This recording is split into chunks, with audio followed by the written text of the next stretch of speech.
ఈ న్యూస్ తెలుసుకోకుండా ఏప్రిల్ 1 నుండి మీ వెహికల్స్లో పెట్రోల్ కొట్టిస్తే మీ వెహికల్స్ అయితే షెడ్కి వెళ్ళడం పక్కా. ఎందుకంటే ఈ ఏప్రిల్ 1 నుండి అన్ని పెట్రోల్ బంక్స్లో E20 పెట్రోల్ని అయితే యూజ్ చేయబోతున్నారు.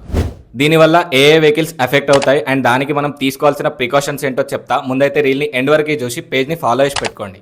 అయితే మన ఇండియాలో మనం ఆల్రెడీ యూజ్ చేసే పెట్రోల్లో 10% ఇథనాల్ ఉంటే 90% పెట్రోల్ అయితే ఉంటుంది. అండ్ ఇప్పుడు దాన్ని 20%గా ఇంక్రీజ్ చేయబోతుంది మన ఇండియన్ గవర్నమెంట్.